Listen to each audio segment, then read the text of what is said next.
तो स्टूडेंट आप सबका स्वागत है फिर से एक नए वीडियो। तो इस वीडियो में हम लेके आ गए हैं राजस्थान बोर्ड का जो यहाँ पे आपके मॉडल पेपर आए हुए हैं। यहाँ पे क्या होता है 10th क्लास के उसके जो यहाँ पे मॉडल पेपर होने वाले उन सब पेपर का मैं यहाँ पे अभ्यास कराने वाला हूँ। तो यहाँ पर 10th क्लास के स्टूडेंट जो भी स्टूडेंट यहाँ पे राजस्थान बोर्ड का है उनके लिए हिंदी का मॉडल पेपर मैं लेके आ गया। इसका पूरा का पूरा मैं अभ्यास कराने वाला हूँ क्योंकि ये जितने मॉडल पेपर के अंदर आपके प्रश्न आते हैं उनमें से 50% प्रश्न आपके मेन एग्जाम में आते हैं।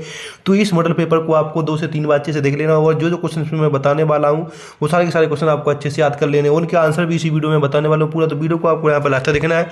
अगर आप चैनल पर पहली बार हो चैनल को आपको यहाँ पर सब्सक्राइब कर लेना है। तो इसमें आप देख सकते हैं कि यहाँ पे मैं राजस्थान बोर्ड वाले स्टूडेंट की बात करूँ जो आपका RBSE बोर्ड है उसकी मैं यहाँ पर बात करने वाला हूँ। यहाँ पर 10th क्लास का हिंदी का मॉडल पेपर मैं सॉल्व कराने वाला हूँ। तो यहाँ पर आप देख सकते हैं कि माध्यमिक शिक्षा परीक्षा 2025 सेकेंडरी एग्जामिनेशन 2025 जहाँ पे आपका नमूना प्रश्न पत्र है, विषय आपका यहाँ पे हिंदी हो जाएगा, क्लास आपकी यहाँ पर 10th हो जाएगी। इसके अंदर आपको 3 घंटा 15 मिनट का समय मिलता है और पूर्णांक आपका यहाँ पर 80 नंबर का पूरा पूर्णांक होता है। तो ये आपका यहाँ पे मॉडल पेपर में सॉल्व कराऊँ। इस मॉडल पेपर को आपको अच्छे से याद कर लेना है। तो पहले प्रश्न की बात कर लेते हैं कि पहला प्रश्न इसमें क्या पूछा। यहाँ पे आपको नीति जो यहाँ पे नियम दे रखे हैं उनको पूरा का पूरा आपको अच्छे से ध्यान से याद कर लेना कि क्या क्या इसमें बोल रखा है। उस सारे के सारे नियम के अनुसार आपको पूरा पेपर समझ में यहाँ पे आ जाएगा। तो हम पहले प्रश्न की ओर चलते। पहला प्रश्न इसमें क्या पूछा उसकी बात हम यहाँ पे कर लेते हैं। तो यहाँ पर सबसे पहला आपका खंड ए स्टार्ट होता है। इसके अंदर आपसे पहला प्रश्न पूछा गया कि निम्नलिखित बहु विकलात्मक प्रश्न के उत्तर अपनी उत्तर पुस्तिका में लिखिए जो आपके यहाँ पर 15 नंबर के होने वाले हैं। तो पहला प्रश्न पूछा गया कि निम्नलिखित संज्ञा शब्दों में व्यक्तिवाचक संज्ञा का उदाहरण है। व्यक्तिवाचक संज्ञा का उदाहरण इसमें कौन सा है? मित्रता है, लड़का है, पर्वत है या हिमालय है। तो यहाँ पे आपका आ जाएगा यहाँ पे व्यक्तिवाचक में यहाँ पे आपका हिमालय है। तो यहाँ पे आपको ऑप्शन डी आ जाएगा। ठीक है। प्रश्न नंबर दूसरे पूछा गया कि मानसिक शब्द में प्रत्यय कौन सा है। मानसिक शब्द में प्रत्यय कौन सा आ जाएगा? ईक या सिक या का। तो यहाँ पे इसका आ जाएगा ईक, बी ऑप्शन आ जाएगा। ठीक है। प्रश्न नंबर तीसरे पूछा गया कि निम्नलिखित शब्दों में से यड़ संधि का उदाहरण कौन सा है। निम्नलिखित शब्दों में से यड़ संधि का उदाहरण कौन सा है? महर्षि है, नायक है, सदैव है या स्वच्छ है। तो इसका ऑप्शन आपका यहाँ पे आ जाएगा स्वच्छ है। क्या आ जाएगा? स्वच्छ आपका ही यड़ संधि का उदाहरण हो जाएगा। 3 प्रश्न आपके यहाँ पे हो गए हैं। इसके बाद प्रश्न नंबर 4 की बात कर लेते हैं। प्रश्न नंबर 4 में पूछा गया आपसे कि शताब्दी शब्द में समास का प्रकार क्या है? द्विगु समास है, द्वंद्व समास है, तत्पुरुष समास है, कर्मधारय समास है। तो इसमें आपका आ जाएगा द्विगु समास। क्या? द्विगु समास आ जाएगा। प्रश्न नंबर 5 में नेताजी का चश्मा पाठ में नेताजी की मूर्ति बनाने वाला था। कौन बनाने वाला था? Master Hiralal, master Motilal, master Nandlal, master Madanlal. तो इसमें क्या ऑप्शन आ जाएगा? इसमें आपका यहाँ पे ऑप्शन आ जाएगा मास्टर मोतीलाल, बी ऑप्शन यहाँ पे आपका हो जाएगा। प्रश्न नंबर 6 जिसमें पूछा गया कि झूठा सच नामक उपन्यास के लेखक हैं। झूठा सच नामक उपन्यास के लेखक कौन है? यशपाल, राम वृक्ष बैनवेरी, मनु भंडारी, यतीन्द्र मिश्र। तो इसमें क्या ऑप्शन आ जाएगा? तो इसमें आपका ऑप्शन आ जाएगा यशपाल है। ठीक है। इसके बाद आपका यहाँ पे आ जाएगा मनु भंडारी के साहित्य का दायरा बढ़ाने में सर्वाधिक योगदान रहा। किसका रहा सर्वाधिक योगदान? उनके पिता का, डॉक्टर अम्बालाल का, शीला अग्रवाल का, राजेंद्र वर्मा का। तो यहाँ पे ऑप्शन आपका क्या आ जाएगा? यहाँ पे ऑप्शन आपका आ जाएगा यहाँ पे शीला अग्रवाल का। ठीक है। तो इस तरह से ये प्रश्न हो गए आपके 7। नेक्स्ट प्रश्न की बात करते हैं। नेक्स्ट प्रश्न आपका यहाँ पे 8 आ जाए। इसमें पूछा गया है कि शहनाई किस प्रकार का वाद्य यंत्र है? तदवाद है, अवनदवाद है, घनवाद है या सुशिरवाद है। तो इसमें आपका ऑप्शन आ जाएगा दा वाला सुशिरवाद है। ठीक है। प्रश्न नंबर 9 आपका पूछा गया कि वात्सल के श्रेष्ठ कवि कौन है? तुलसीदास है, सूरदास है, रहीम है या देव है। तो यहाँ पे क्या आ जाएगा? तो यहाँ पे आपका ऑप्शन आ जाएगा सूरदास है। ठीक है। प्रश्न नंबर नेक्स्ट की बात करते। प्रश्न नंबर 10 की बात कर ले रहे। 10 में पूछा गया आपसे यहाँ पे कि नाथ शंभु धनु भजनी हारा हुई कोई एक दास तुम्हारा। उपयुक्त वाक्य पंक्ति किसकी ओर संकेत कर रही? राम की ओर, लक्ष्मण, भरत, शत्रुघ्न। किसकी ओर कर रही है? तो राम की ओर। किसकी ओर? राम की ओर इशारा कर रही है। तो प्रश्न नंबर 10 का राम हो जाएगा। प्रश्न नंबर 11 में कामयानी के रचयिता कौन है? सूर्यकांत त्रिपाठी निराला, नागार्जुन, मंगलेश डबराल या जय शंकर प्रसाद। तो यहाँ पे क्या आ जाएगा आपका 11 का क्या आ जाएगा? 11 का आपका इसमें आंसर आने वाला वो आप यहाँ पर देख लीजिएगा। 11 का आपका आंसर यहाँ पे आ जाएगा जयशंकर प्रसाद। ठीक है। प्रश्न नंबर 12 में यह दंतुरित मुस्कान कविता का केंद्रीय पात्र कौन है? स्वयं लेखक, माता, बच्चा या वृद्ध। तो यहाँ पे आ जाएगा बच्चा। ठीक है, क्वेश्चन नंबर आपका यहाँ पर 13 में माता का आंचल पाठ में लेखक के पिता लेखक को किस नाम से पुकारते थे? भोलानाथ, शिवनाथ, गोरखनाथ, दरिद्र नारायण, किस नाम से पुकारते थे? तो इसका आपका आंसर आ जाएगा यहाँ पर भोलानाथ से पुकारते थे। क्वेश्चन नंबर 14 में क्या पूछा गया? 14 की बात कर लेते हैं। क्वेश्चन नंबर 14 में पूछा गया है कि साना साना हाथ जोड़ी पाठ में यात्रा से लौटते समय जितेंद्र ने किनके फुटप्रिंट की जानकारी दी? गुरु गोविंद सिंह के, गुरु नानक, गुरु अंगद या गुरु रामदास? तो इसका आपका यहाँ पे आंसर हो जाएगा गुरु नानक देव की उन्होंने जानकारी दी। क्वेश्चन नंबर 15 में हिरोशिमा की घटना पर आधारित पाठ का नाम क्या है? यहाँ पे क्या होता हूँ, परमाणु है, या मैं कैसे लिखता हूँ, मैंने क्यों लिखा, मैं क्यों लिखता हूँ? तो क्वेश्चन नंबर 15 का आ जाएगा मैं क्यों लिखता हूँ। तो इस तरह से आपके बहुविकल्पीय प्रश्न पूरे के पूरे 15 के 15 में निकाल देंगे। तो इनको आपको अच्छे से याद कर लेना, यही आपके पेपर में आने की पूरी यहाँ से संभावना होती है। तो इनको आपको अच्छे से याद कर लेना। नेक्स्ट क्वेश्चन की बात करते हैं। नेक्स्ट क्वेश्चन आपके यहाँ पे आ जाते हैं दूसरे नंबर प्रश्न में आपसे पूछा है कि रिक्त स्थानों की पूर्ति कीजिए। जो आपके यहाँ पर टोटल 4 नंबर के रिक्त स्थान होने वाले, और 4 जो आपके यहाँ पे 1 से 4 तक रिक्त स्थान आपसे पूछे गए, तो 1 नंबर का एक रिक्त स्थान यहाँ पे होने वाला है। तो पहला यहाँ पे रिक्त स्थान क्या पूछा गया, हम उसकी बात कर ले। तो पहले पूछा गया कि जिन सर्वनाम शब्दों का प्रयोग वक्ता या लेखक स्वयं अपने लिए करता है उसे हम क्या कहते हैं? उसे हम कहते हैं पुरुषवाचक। तो पहले में क्या आ जाएगा आपका यहाँ पे, पहले में आ जाएगा आपका यहाँ पे पुरुषवाचक। क्या आ जाएगा? पहले में पुरुषवाचक आ जाएगा। दूसरे में इस गेंद को मत फेंको वाक्य में कौन सा विश्लेषण है? संकेतवाचक। कौन सा विश्लेषण है यहाँ पे? यहाँ पे आपका आ जाएगा संकेतवाचक। कौन सा आ जाएगा?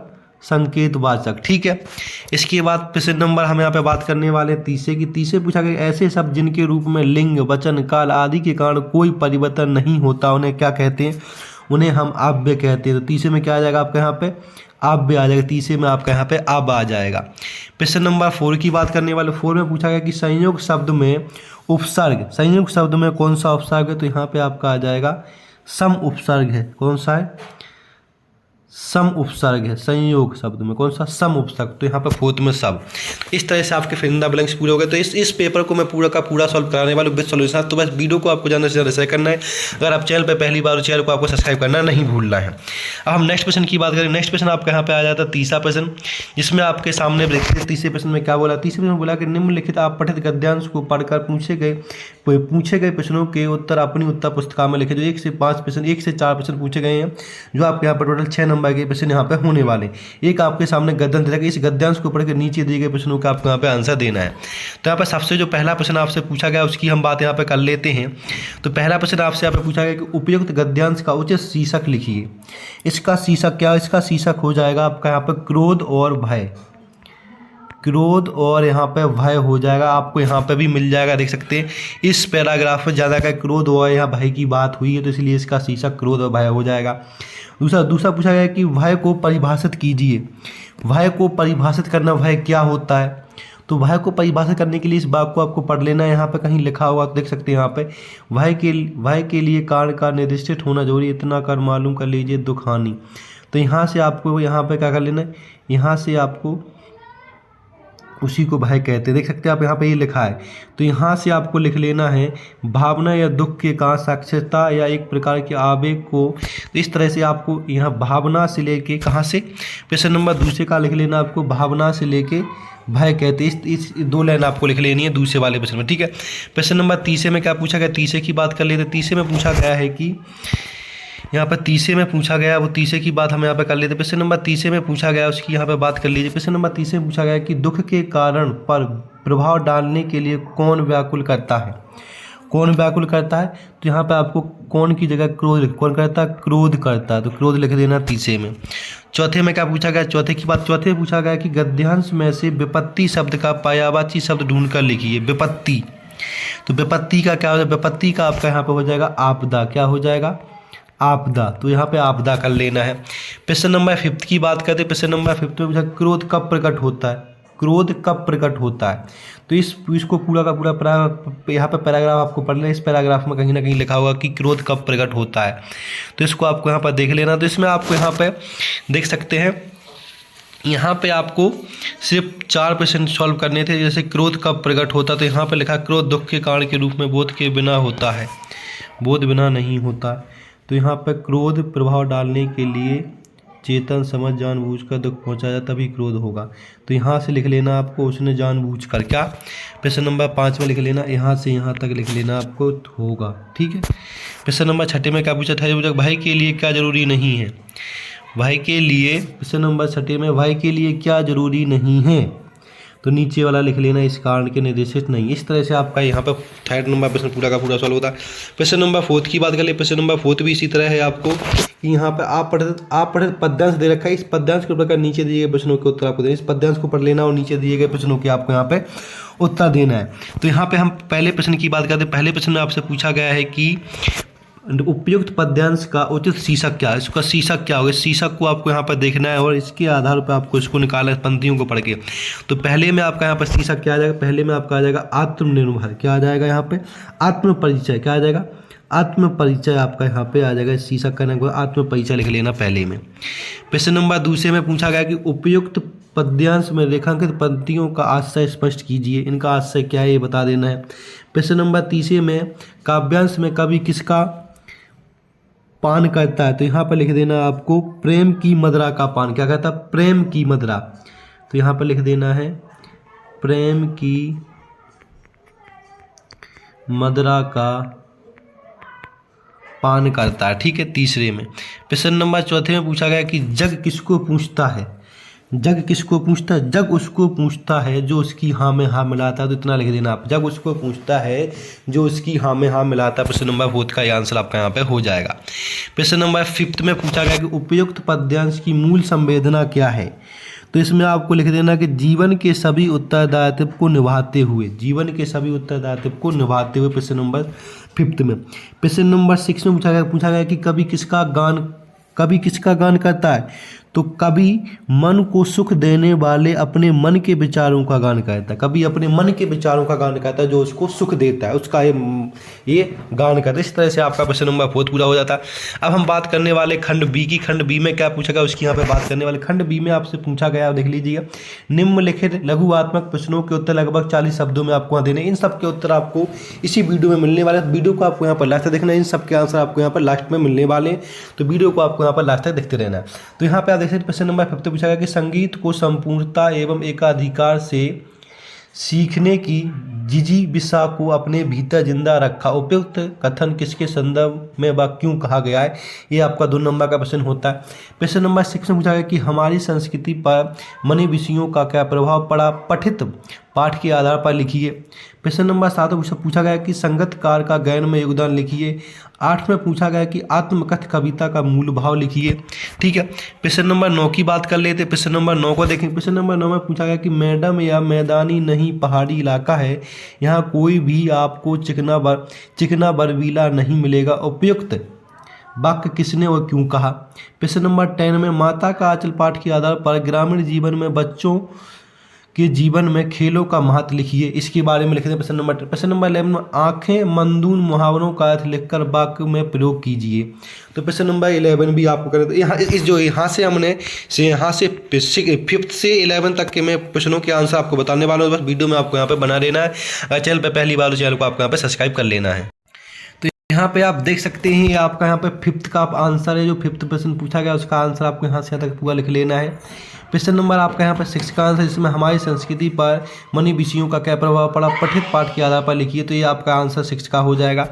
इसके बाद हम 7 के बात करने वाले। तो 7 का देख लीजिए। 7 का आंसर जो पूछा गया था आपसे यहाँ पे कि यहाँ पे संगतकार का गायन में योगदान क्या था, इसका आंसर ये लिख रखा हमने यहाँ पे। प्रश्न नंबर 8 में आत्मकथा कविता का मूल भाव क्या है, इसका आंसर ये, इसको आपको पूरा लिख लेना है या इसको आपको अच्छे से याद कर लेना है।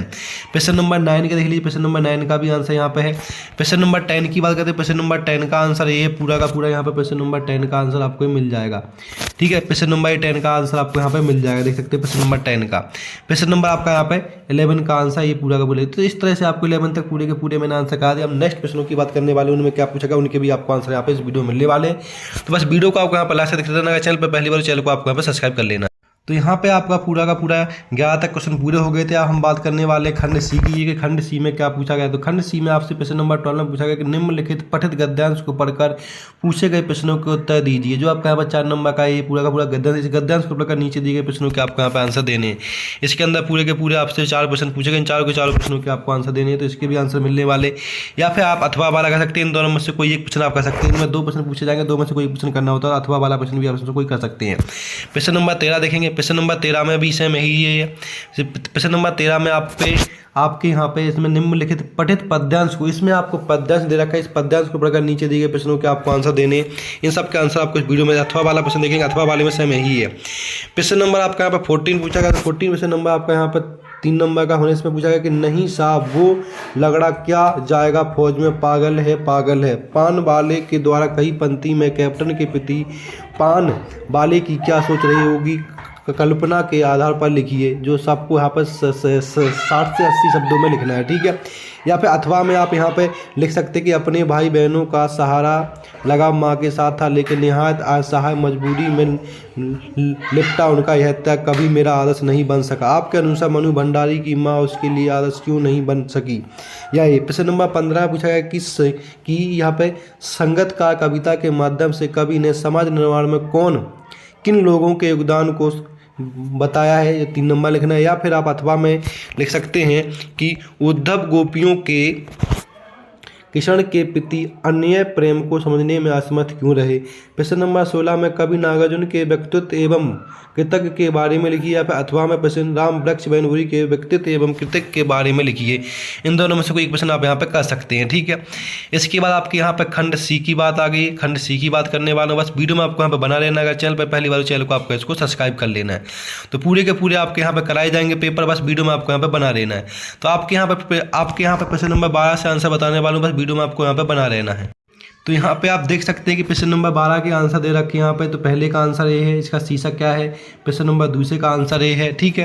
अब हम प्रश्न नंबर 30 का आंसर यहाँ पे मिल जाएगा। तो प्रश्न नंबर 30 का आंसर देख लीजिएगा। ये प्रश्न नंबर 30 का आपका यहाँ पे आंसर हो जाएगा।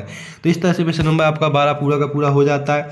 अब प्रश्न नंबर हम यहाँ पे बात करने वाले 13 जो यहाँ पे प्रश्न नंबर आपका यहाँ पे 12 का अथवा था, जो यहाँ पे प्रश्न नंबर 12 का अथवा था, ये यहाँ पर 12 के अथवा के चारों प्रश्नों के आंसर दे रखे हैं। इनको आपको अच्छे से देख लेना है। प्रश्न नंबर 13 का आंसर देखेंगे। प्रश्न नंबर 13 का आपको आंसर लिखना है। 13 के आंसर भी आपको मिलने वाले। तो देख सकते हैं प्रश्न नंबर 13 के पूरे आंसर दे रखे हैं। चारों के चारों प्रश्नों आपको इसको अच्छे से यहाँ पर देख लेना। जितने प्रश्न पूछे गए सारे के सारे प्रश्नों के आंसर आपको इस वीडियो में मिलने वाले, बस वीडियो को आपको यहाँ पर लास्ट तक देख लें। प्रश्न नंबर 13 के आंसर है। इसके बाद प्रश्न नंबर आपका यहाँ पे जो ये आपका यहाँ पे 15 का था, उसमें अथवा वाला प्रश्न का आंसर ये है। प्रश्न नंबर 16 में आपको यहाँ पे कवि के नागार्जुन के व्यक्तित्व एवं कृतित्व के बारे में लिखना था। ये 3 नंबर में आप इतना लिख दोगे तो आप कहीं से 3 नंबर पूरे होंगे प्रश्न नंबर 16 का, ठीक है। इसके प्रश्न नंबर आपको 17 देख लेना है। प्रश्न नंबर 17 में देख सकते हैं जो आपका यहाँ पे खंड दा हो जाएगा। प्रश्न नंबर 17 को देखें, 4 नंबर का प्रश्न आपका यहाँ पे स्टार्ट हो जाता है। प्रश्न नंबर 17 को पूरा का पूरा आपको यहाँ पे कर लेना है। नेक्स्ट प्रश्नों की बात करते हैं। नेक्स्ट प्रश्न कौन कौन से पूछेगा उनकी बात करते हैं, फिर उनके हम यहाँ पे आंसर देखते हैं। तो यहाँ पे आपका खंड डी स्टार्ट होगा, जिसमें प्रश्न नंबर 17 का आंसर हमने देख लिया है। 18 में पूछा गया निम्नलिखित विषयों में किसी एक विषय पर आपको 300 शब्दों में निम्न लिखना है, जो आपका 6 नंबर पर होने वाला है। यहाँ पे आपसे 3-4 पॉइंट दे रखे, इन 3-4 पॉइंटों में से किसी एक पॉइंट पर आपको यहाँ पे वो निबंध लिख देना है, ठीक है। अब हम बात करने वाले प्रश्न नंबर 19 की। प्रश्न नंबर 19 में क्या पूछा गया उसकी बात कर लेते। प्रश्न नंबर 19 में पूछा गया कि स्वयं को राजकीय उच्च माध्यमिक विद्यालय रैनगढ़ का मनीष मानकर प्रधानाचार्य महोदय को खेल सप्ताह आयोजन का प्रार्थना पत्र लिखिए, जो 4 नंबर का होगा। या फिर अथवा में स्वयं को यश वेदन मानते हुए अपने पिताजी को एक पत्र लिखिए, जिसमें आपकी बोर्ड परीक्षा तैयारी एवं समय प्रबंध के बारे में बात बताया। ये आपका 19। प्रश्न नंबर 20 में नगर पालिका उधमगढ़ की ओर से स्वच्छता जागरूकता हेतु एक विज्ञापन लिखिए। या फिर ग्रीष्म अवकाश में स्काउट्स एवं गाइड्स द्वारा कौशल विकास शिविर में बनाई गई सामग्री की प्रदर्शनी देखने हेतु एक विज्ञापन लिखिए, जो आपका यहाँ पर 4 नंबर। तो इस तरह से आपका पूरा का पूरा ये हिंदी का मॉडल पेपर सॉल्व होता है। इसके आंसर जो रह गए उनके आंसर मैं बताने वाला हूँ, बस वीडियो में आपको यहाँ पर बना रहना है। तो यहाँ पे प्रश्न नंबर आपका यहाँ पे 18 का आंसर हो जाएगा। इसमें 18 में आपको इसमें आपको निबंध लिखना था। निबंध आप इसमें से लिख सकते हैं, जिस भी पॉइंट पे आपको लिखना है। सारे के सारे पॉइंटों के यहाँ पे देख सकते हैं निबंध है आपका यहाँ पे। जिस भी पॉइंट पे लिखना है, 2-3 पॉइंट के मैंने यहाँ पे आपको स्क्रीनशॉट दे दिए। 2-3 पॉइंटों पे आप यहाँ पे निबंध लिख सकते हैं अच्छे से। तो प्रश्न नंबर आपका 18 का हो जाएगा। प्रश्न नंबर आपका यहाँ पे 19 आ जाएगा, देख सकते हैं यहाँ पे। प्रश्न नंबर 19 में आपको लेटर लिखना था। लेटर के बारे में इस लेटर को आपको पूरा का पूरा यहाँ पे लिख लेना है, ठीक है। प्रश्न नंबर आपका यहाँ पे 20 आ जाएगा, जिसके अंदर आपको यहाँ पे नगर पालिका के बारे में एक यहाँ पे विज्ञापन लिखना था, वो विज्ञापन इस तरह से आप यहाँ पे बना सकते हैं। प्रश्न नंबर 20 का, तो 20 का अथवा वाला प्रश्न भी है, अथवा वाला प्रश्न भी अगर करना है तो इस तरह से आप कर सकते हो। तो इस तरह से आपका 10th क्लास का हिंदी का पूरा मॉडल पेपर सॉल्व हो जाता है। ऐसे इंपॉर्टेंट पेपरों के लिए चैनल को सब्सक्राइब कर लें। आपके सारे के सारे मॉडल पेपर इसी चैनल पर आने वाले हैं, तो चैनल को सब्सक्राइब करना ना भूलें। धन्यवाद।